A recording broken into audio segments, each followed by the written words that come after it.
सह वीर्यं करवावहै तेजस्विनावधीतमस्तु मा विद्विषावहै। ॐ शान्ति शान्ति शान्तिः।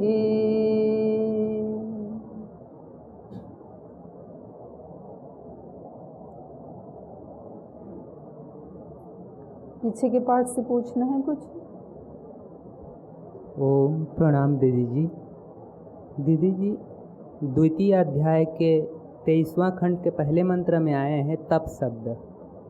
तो यहाँ पर तप शब्द आया है और ब्रह्मचार्य आचार्य कुलवासी आए हैं। तो ब्रह्मचारी जो है आचार्य के कुल में वास करते हैं, तो वहाँ तो तप हो ही जाता है। तो ये और तप पढ़ा है, तो इसमें क्यों पढ़ा है एक और तप? वो वानप्रस्थी के लिए पढ़ा है। अच्छा जी। 3 स्कंद बताए ना। धर्म तो एक वृक्ष है और उस धर्म के 3 स्कंद हैं, बड़े वो हैं, डाले हैं 3 एक वृक्ष के। पहला क्या है? पहला स्कंद यज्ञ अध्ययन दान। ये किसके लिए है?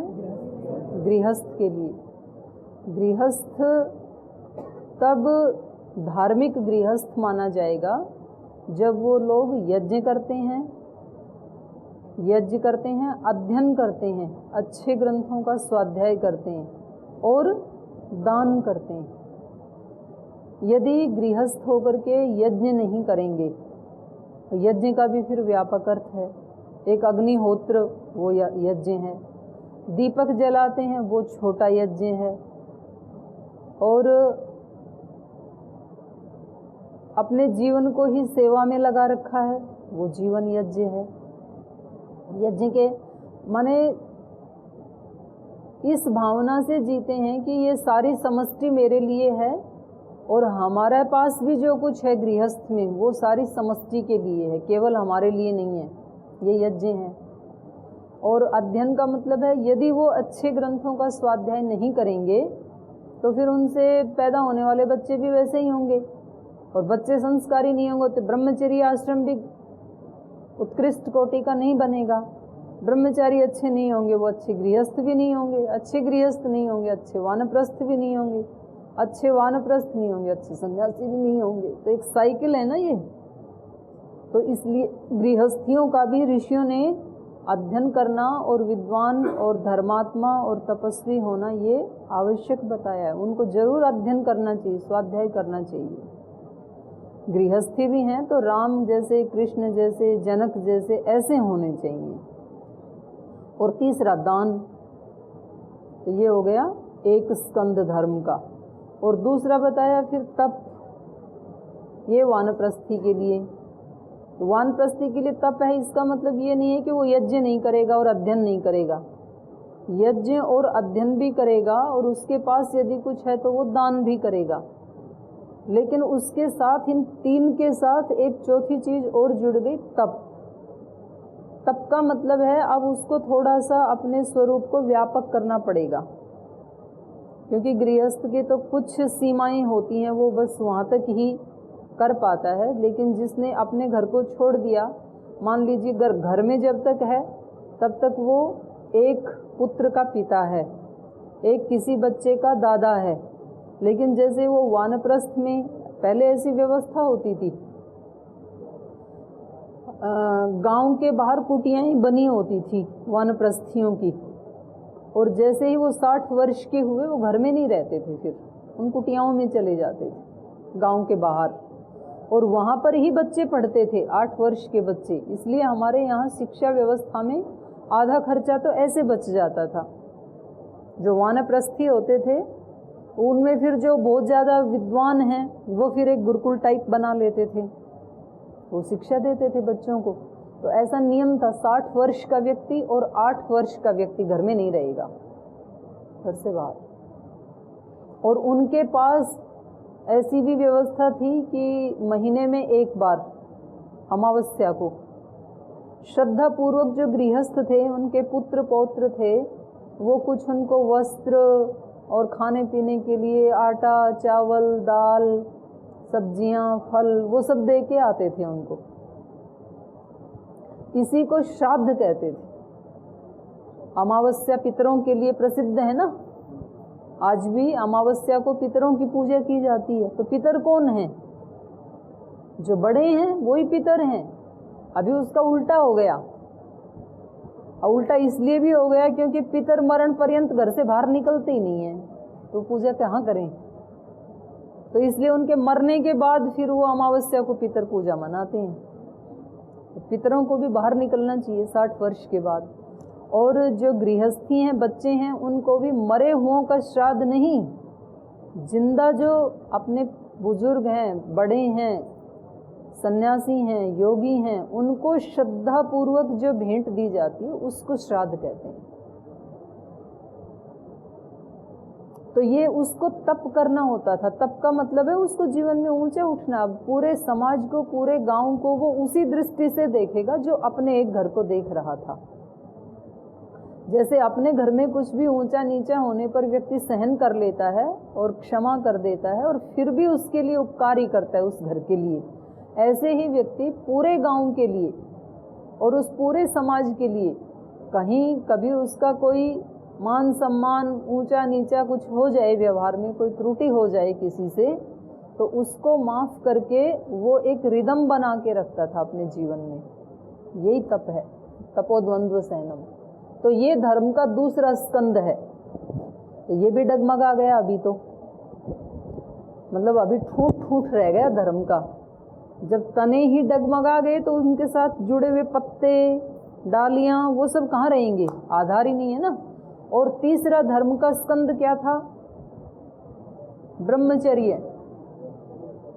और ब्रह्मचारी भी कैसा होना चाहिए? कोई घर में रह के शादी ना करे, उसके लिए नहीं कहा यहाँ पे।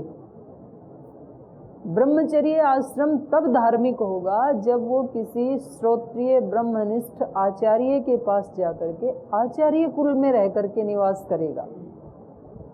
क्योंकि एक श्रोत्रिय ब्रह्मनिष्ठ और धर्म का पालन करने वाला ब्रह्मनिष्ठ आचार्य ही, ब्रह्मचारी आचार्य ही ब्रह्मचारी का निर्माण कर सकता है। क्योंकि ब्रह्मचारी इस सृष्टि की सर्वश्रेष्ठ कृति है।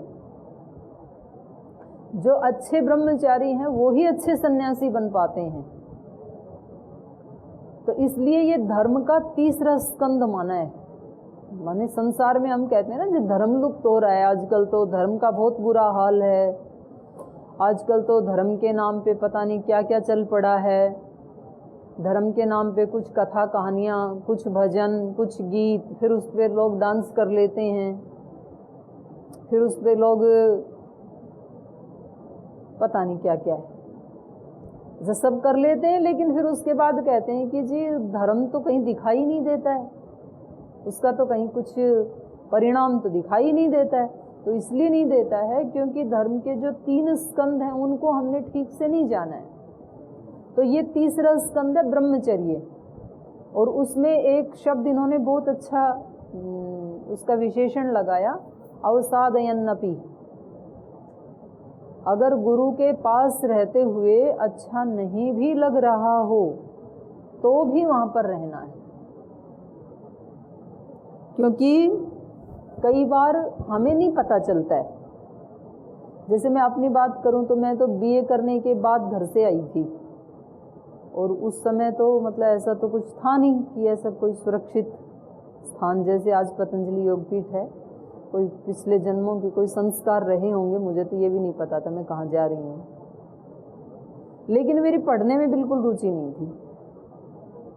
बीए करके आई थी और मुझे ये था कि कुछ भी ऐसी साधना करके आत्म साक्षात्कार और ईश्वर साक्षात्कार करना है। बाकी ये पढ़ाई उढ़ाई शब्द आदि है ना, ये सब सेकेंडरी हैं, ये अच्छी चीज़ें नहीं हैं। सांसारिक चीज़ें मुझे क्या करना है, मुझे कौन सा नौकरी करनी है। तो बस हो गई डिग्री, वो भी ज़बरदस्ती करवा दी घर वालों ने कि भाई जब 10वीं कक्षा में 8वीं कक्षा में थी तब कहने लगी थी, तो बोले पहले मैट्रिक कर लो, फिर मैट्रिक कर ली, फिर बोले 12th कर लो, फिर भेज देंगे गुरुकुल में। और जिस एरिया में मैं रहती थी वहाँ तो कोई गुरुकुल भी नहीं थे, मुझे ये भी नहीं पता गुरुकुल क्या होते हैं। फिर 12th करके फिर फर्स्ट ईयर में एडमिशन करवा दिया कि चलो डिग्री और कर लो, फिर MA करने के लिए आपको गुरुकुल भेज देंगे। तो ऐसे ऐसे हो गया वो। लेकिन BA के बाद मैंने कहा अब नहीं पढ़ना है मेरे को, मुझे तो भक्ति करनी है।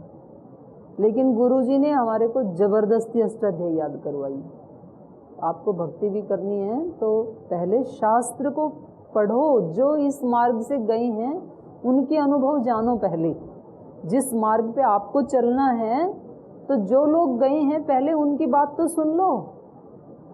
तो मैंने कहा ठीक है, उनकी बात सुननी है तो हम वेद पढ़ेंगे, उपनिषद पढ़ेंगे, दर्शन पढ़ेंगे, अष्टाध्यायी क्यों पढ़ना, इसमें क्या है।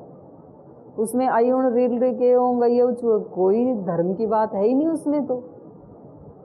लेकिन अब क्या करें, गुरुजी के सामने बोल भी नहीं सकते।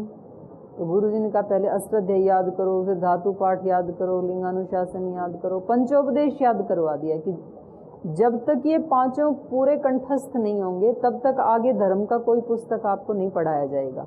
तो मतलब हमने 8 वर्ष तक मैंने व्याकरण पढ़ा, तो उसमें जो 1-1.5 वर्ष का टाइम था, 8-9 महीने में अष्टाध्यायी याद हुई। फिर उसके बाद और 5-6 महीने में बाकी के 4 थे उनको पक्का करना, इधर उधर सुनाना, प्रतियोगिताओं में जाना। 1-1.5 वर्ष में पूरा हो गया था याद करने वाला। निघंटू भी याद किया, तो वो बिल्कुल बिना मन के किया 1.5 वर्ष वाला, बिल्कुल इच्छा नहीं थी। तो ये जो कहा ना इन्होंने अवसादयन अपि, वो उस स्थिति से हम गुजरे।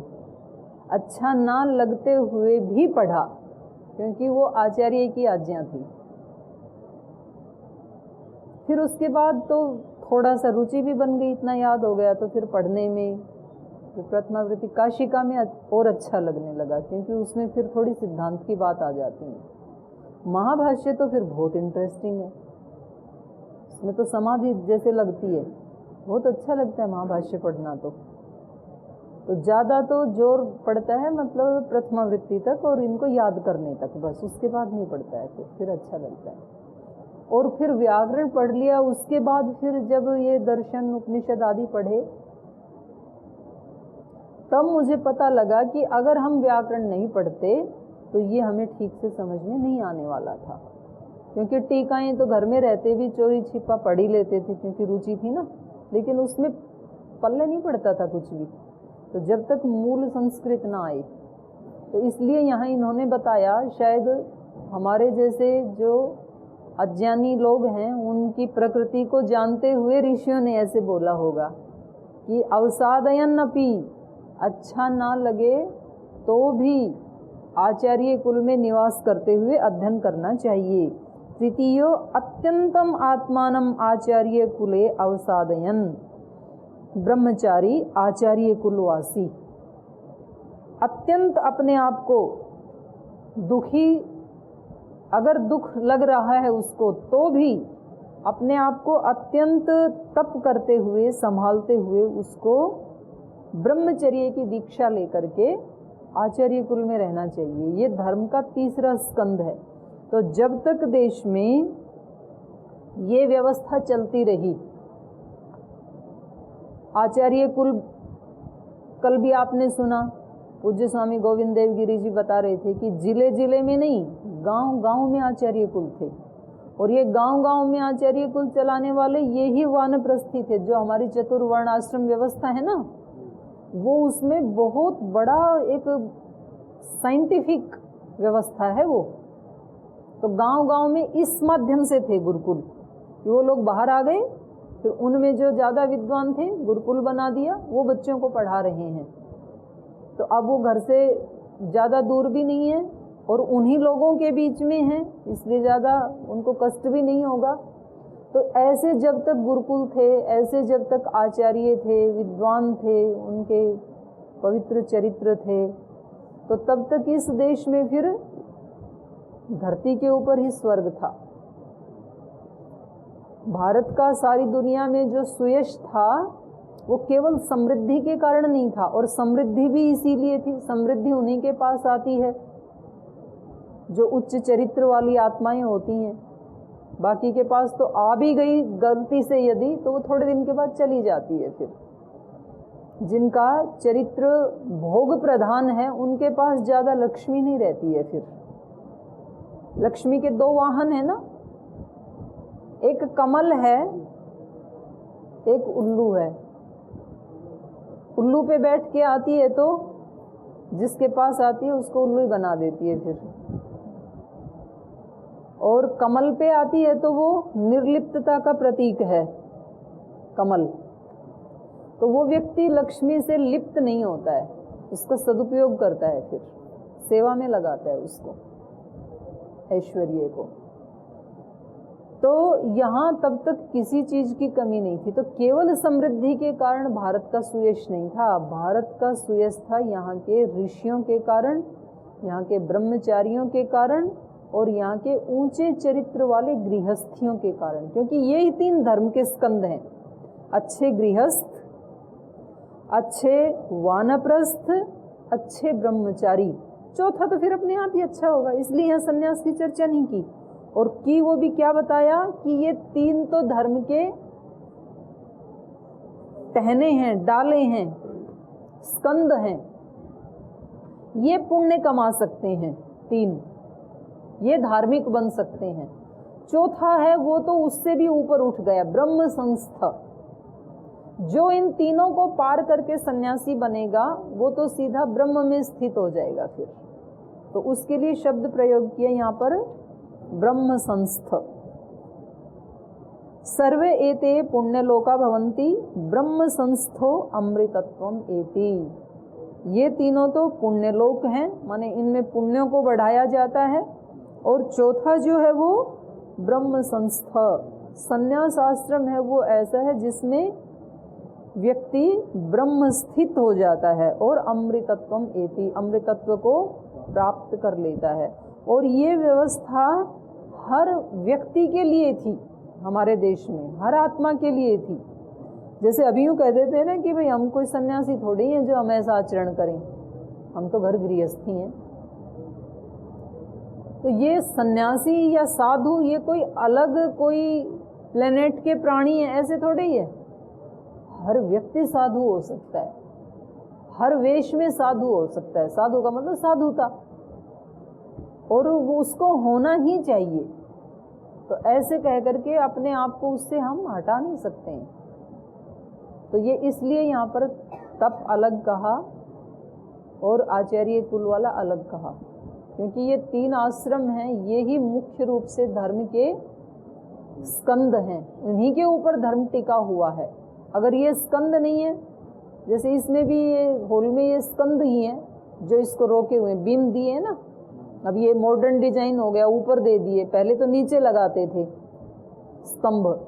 स्तंभ स्कंभ है, स्कंभम स्तंभम नीति। तो स्कंभ मतलब थामने वाला। तो संसार को थामने वाला कौन है? धर्म। धर्म ही स्तंभ है, स्तंभ है। धर्म से ही धरती टिकी हुई है, धर्म नहीं हो तो कैसे टिकेगी बिना आधार के। और वो कौन से हैं धर्म के स्तंभ? वो तीन हैं, ब्रह्मचर्य, गृहस्थ, वानप्रस्थ। और चौथा तो उनसे भी ऊपर उठ गया, वो ब्रह्म में स्थित है, फिर वो सबको प्रेरणा देने वाला है। और किसका प्रश्न था जी?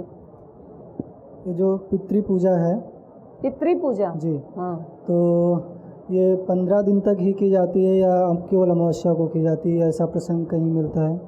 वो तो एक व्यवस्था बना ली भाई। जैसे घर में राशन कितने दिन में लाते हैं, कोई कोई 1 महीने में एक बार लाते हैं, और कोई कोई 15 दिन में ले आते हैं। तो एक व्यवस्था बना के रखते हैं ना। तो उस समय समाज में ऐसी व्यवस्था बनाई हुई थी। तो अमावस्या को तो निश्चित था, और किसी ने ये कि बीच में भी चाहिए तो पूर्णिमा को भी दे आते थे। तो इसलिए यहाँ पर हमारे यहाँ ये तो व्यवस्था ही थी। और वो पितरों को ना अपने यहाँ भी बुलाते थे, ऐसा नहीं है केवल वो ही वहाँ जाते थे। तो वो भी अमावस्या को ही एक व्यवस्था बना रखी थी कि भाई जब आपको हम कभी हमारे को टाइम नहीं है आपके पास आने का, तो आप एक दिन के लिए हमारे पास घर आ जाया करें, हमें धर्म का उपदेश दिया करें। इसलिए आज भी गाँव में अमावस्या से पहले दिन रात्रि को जागरण किया जाता है, पितरों के लिए अमावस्या, और उसमें रात को भजन सत्संग आदि करते हैं। तो पितर हमारे यहाँ पावना बन के आए। पावना होता है पवित्र करने वाला। तो जैसे उनको पता लगा कि कल हमारे पितर आएंगे, तो उनके लिए फिर तैयारी करते थे, सत्संग भजन करते थे, एक ऐसा इन्वायरमेंट बनाते थे। ये तो एक व्यवस्था, क्योंकि इस समय जो पितरों की पूजा होती है तो उसमें उसको अशुभ मानते हैं, उस पक्ष को, कि ये पक्ष अच्छा नहीं है, इसमें कोई अच्छे कार्य नहीं कर सकते हैं। नहीं, वो तो मतलब उसको अपभ्रंश कर दिया, दूषित कर दिया उन परंपराओं को। उसको प्रतिपदा इस समय हमेशा वही अच्छा होता है जब हम उच्च चेतना में होते हैं, और जब हम निम्न चेतना में होते हैं वो सबसे बुरा समय होता है। बाकी समय हमने अपने व्यवहार के लिए उसके खंड बना रखे हैं। काल को कोई खंडित नहीं कर सकता है, काल तो अखंड है, लेकिन हमने व्यवहार के लिए उसके खंड किए हैं कि इतने काल के पीरियड को हम वर्ष कहेंगे, इतने टाइम ऑफ पीरियड को हम 6 महीना कहेंगे, इतने को 1 महीना कहेंगे, इतने को हम 15 दिन पक्ष कहेंगे, इतने को हम सप्ताह कहेंगे, इतने टाइम के पीरियड को हम अहर्निश कहेंगे, दिन रात कहेंगे, 24 घंटे के पीरियड को। तो ये तो हमने व्यवहार के लिए बना रखे हैं, काल का खंड नहीं किया जा सकता। कभी कभी गांव में हम जाते हैं जैसे संगठन का काम करने के लिए, वहाँ पर लोग बैठ के ताश खेल रहे होते हैं गांव के बाहर। फिर उनसे पूछें कि जी कैसा चल रहा है, बोले ठीक, बस बढ़िया है, काट रहे हैं, समय काट रहे हैं। क्योंकि घर वाले कहते हैं कि कभी 1-2 घंटा तो बाहर निकला करो, यहीं बैठे हो रिटायर होके, तो वो निकलें कहाँ, तो घर से बाहर निकल के ताश खेलने लग जाते हैं गांव के बाहर आके। तो बोल जी बस टाइम काट रहे हैं। अब टाइम को क्या काटोगे, टाइम तो अखंड है, टाइम को नहीं काट रहे, अपने आप को काट रहे हो। आपका जो उत्कर्ष का समय था, ये अपना उत्कर्ष कर सकते थे, उसको काट रहे हो, अपने आप को काट रहे हो, टाइम को क्या काटोगे। तो टाइम कोई अभी पितरों के दिन चल रहे हैं 15 दिन, उसमें कोई शुभ काम नहीं करना, उसमें खराब समय होता है, ऐसा नहीं है। आज शनिवार का दिन है, आज बुधवार का दिन है, आज मंगलवार का दिन है। मुहूर्त सभी भगवान के ही मुहूर्त हैं, और जिसमें हमारी चेतना ऊंची होती है वो सबसे अच्छा मुहूर्त होता है, और जिसमें हमारी चेतना निम्न होती है वो सबसे बुरा मुहूर्त होता है हमारे लिए। ये जितने भी समाज में तलाक होते हैं, तो शादी से पहले उन्होंने कोई मुहूर्त तो निकाला ही था, शुभ मुहूर्त तो निकाला ही था। जब इतने शुभ मुहूर्त में शादी हुई थी तो तलाक क्यों हुआ? तलाक इसलिए हुआ कि आपकी आपस में अंडरस्टैंडिंग नहीं है। इसमें मुहूर्त क्या करेगा बेचारा।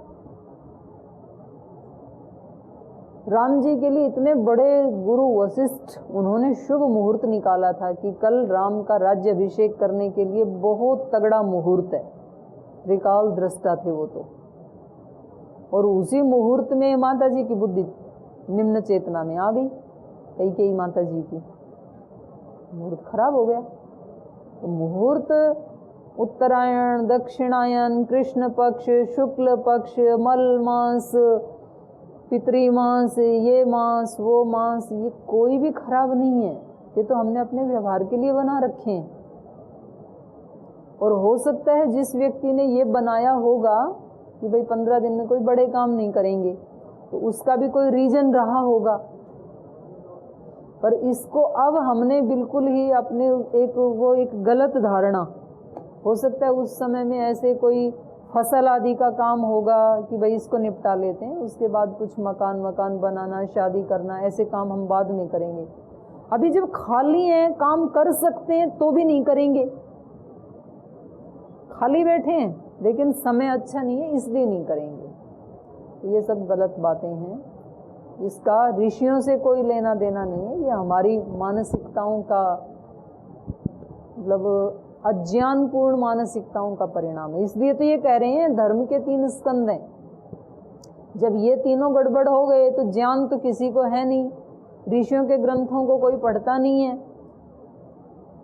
पढ़ता है वो भी किसी को पढ़ाता नहीं है, क्योंकि पढ़ने के बाद भी वो नौकरी ढूंढने की कोशिश करता है, नहीं तो खाएं क्या। तो जब हमारे पास धर्म के लिए ज्ञान नहीं है और ज्ञान नहीं है तो आचरण नहीं होगा, आचरण नहीं होगा तो फिर धर्म तो दूषित हो ही जाएगा फिर। तो यही कारण है। ओम दीदी, ये जो प्रस्तोता के देवता है प्राण और उद्गाता के देवता हैं उद्गीत और प्रतिहर्ता के देवता हैं अन्न। एक और प्रश्न इसमें था वसु वाला, जो प्रातः सवन होता है वो वसु का होता है और मध्यम दिन का जो होता है वो रुद्र का होता है, और जो अंतिम तीसरा है वो बताए थे आदित्य। तो इसको थोड़ा सा ये यज्ञ में किए जाते हैं 3 बार सवन, जो बड़े यज्ञ याग करते हैं ना, तो सुबह सुबह जो पूजा की जाती है, आप यूँ समझ लो, जो आहुतियाँ दी जाती हैं, स्तुति प्रार्थना उपासना की जाती है, उसको कहते हैं प्रातः सवन और उसको कहते हैं वसु। उसका नाम है वसु, बसाने वाला। और जो दोपहर में जो ऋचाएँ पढ़ी जाती हैं, जो स्तुति प्रार्थना उपासना की जाती है, उसको कहते हैं माध्यम दिन सवन। और जो शाम के समय में जो पूजा की जाती है उसको कहते हैं तृतीय सवन। सायं सवन को ही तृतीय सवन कहते हैं। अब यदि पूरे जीवन को ही एक यज्ञ मान लें, वो यज्ञ तो यज्ञशाला में होता है, और यदि हम अपने पूरे जीवन को ही एक यज्ञ मान लें तो हमारे इस जीवन में प्रातः सवन कौन सा है? ब्रह्मचर्य जीवन। जीवन के 4 पार्ट बनाए ना हमारे ऋषियों ने, और उस पूरे जीवन को यज्ञ माने यदि, तो शुरू का जो पहला पार्ट है ब्रह्मचर्य जीवन जो है, उसी को क्या कहा? वसु। वसु ब्रह्मचारी, जो 24 वर्ष तक ब्रह्मचर्य का पालन करता है उसको वसु ब्रह्मचारी कहते हैं। वसु मतलब बसाने वाला। 24 के बाद वो गृहस्थ में जाएगा, अपनी घर गृहस्थी बसाएगा, लेकिन वो अच्छी बसाएगा यदि उसने 24 वर्ष पूर्ण ब्रह्मचर्य का पालन किया। पूर्ण ब्रह्मचर्य का पालन मतलब क्या? हर पल जो ब्रह्म भाव में रहा है, उसकी सभी इंद्रियां ब्रह्म तेज से युक्त होकर के रही हैं। उसके विचार, उसकी दृष्टि, उसकी वाणी, उसके श्रोत्र, उसके हाथ पैर, सारी इंद्रियां 11 की 11 इंद्रियां मन सहित ब्रह्म में प्रतिष्ठित रही हैं यदि 24 वर्ष, तो फिर वो बहुत अच्छा वसु ब्रह्मचारी बनेगा। और उसको गुरु आज्ञा से फिर वो गृहस्थ में जाता था। और फिर पूरे जीवन को यज्ञ माने तो द्वितीय सवन है माध्यम दिन सवन। और उस माध्यम दिन सवन को ही हम जीवन से जोड़ें तो जो 24 के बाद फिर 36 वर्ष तक ब्रह्मचर्य का पालन करता है, और 12 साल जोड़ दिए उसने, तो उसको कहा फिर रुद्र ब्रह्मचारी। रुद्र मतलब रुलाने वाला। और 12 साल इस स्थिति में रहा जो व्यक्ति, तो कितनी एनर्जी आ जाएगी उसके पास। तो वो इंद्रियों को रुलाने वाला होता है, भोगों को रुलाने वाला होता है, अपने लिए भी औरों के लिए भी। उसको रुद्र ब्रह्मचारी कहते हैं। और फिर 36 से आगे फिर 12 वर्ष के लिए संकल्प कर लिया कि अभी मुझे और भी 12 साल ब्रह्मचर्य का पालन करना है, तो उसको फिर कहा आदित्य ब्रह्मचारी। ये तृतीय सवन हो गया जीवन का। और इस प्रकार से 48 वर्ष तक जो इस स्थिति में जिया है, तो नेचुरली वो व्यक्ति नीचे नहीं आएगा। फिर 48 वर्ष तक जिसने इतनी साधना की और सच्चाई से जो ब्रह्म भाव में प्रतिष्ठित रहा, तो अब वो उसका भोग मार्ग में जाने का कोई सवाल ही नहीं उठता है। तो वो तो फिर ब्रह्म स्थित होकर के चौथे आश्रम में चला जाएगा वो। तो ये इस प्रकार से जीवन को ही फिर 4 भागों में बांट करके इन्होंने प्रातः सवन, मध्यम दिन सवन, तृतीय सवन, ऐसे 3 भागों में बांट दिया। और चौथा फिर इन तीनों से ऊपर संन्यास धर्म। तो पहले के 25 वर्ष फिर वसु ब्रह्मचारी के लिए, फिर 25 से 50 तक रुद्र ब्रह्मचारी के लिए, फिर 50 से 75 तक आदित्य ब्रह्मचारी। उसको आदित्य कहा, तीसरे वाले को। आदित्य मतलब जो सूर्य की तरह से जीवन देने वाला हो जाता है, और सूर्य की तरह से वो तेज युक्त होता है। सूर्य की तरह वो भय और अंधकार का नाश करने वाला होता है। तो ये जितने भी हमारे महापुरुष हैं वो सारे आदित्य ब्रह्मचारी हैं। महर्षि दयानंद, महात्मा बुद्ध, भगवान महावीर, गुरु नानक देव,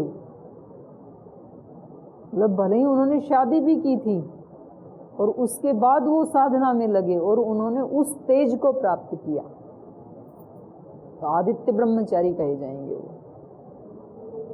जो हमारी वर्णाश्रम व्यवस्था है ना, उसमें गृहस्थ को भी गृहस्थ ब्रह्मचारी ऐसे कहा जाता है। मतलब वहां भी संयम की बहुत आवश्यकता है। गृहस्थ को कोई भोगों का लाइसेंस नहीं दिया जाता है कि तुम्हारे लिए कोई संयम नियम कुछ नहीं, ऐसा नहीं है। वहां रह के भी व्यक्ति को पवित्रता पूर्वक ही जीने का आदेश है ऋषियों के अनुसार।